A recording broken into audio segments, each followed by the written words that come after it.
Odgovaramo na vaša najčešća pitanja. Tako je. Prvo, da riješimo misterij sa Tajland. Koja je koja? Ona hiperaktivna je Luka, a ona mirnija je Luna. Oh je. Tako da kogod je pogodio, svaka mu čast. Drugo pitanje. Kako nas i da li nas drugi razlikuju?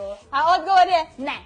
Zašto? Zato jer imamo istu kosu, istu visinu, istu težinu, iste odjeće. Denka, iste oči.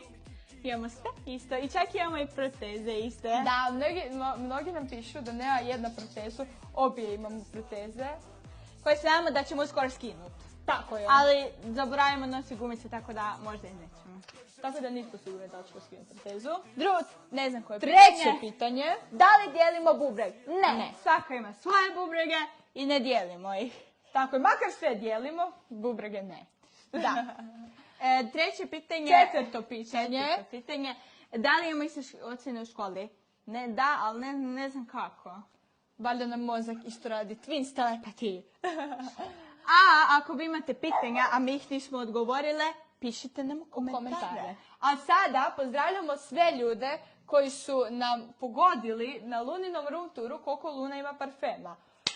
Tako da pozdravljamo Vukovićka, Kristina, Karla, Dora 14, Nefina, Kaciga, Sofija, Uroš, Jana Živić 7, Alma, M73, Tamara B, Erna i Dino. i to je to Od TikToka. Sad pozdravljamo ljude sa YouTube-a. A to su... Mila, Ognjen Forever 1, 2, 3. Helena. Zašto ne govoriš puno imena? Sad ćemo ih jednako tagat.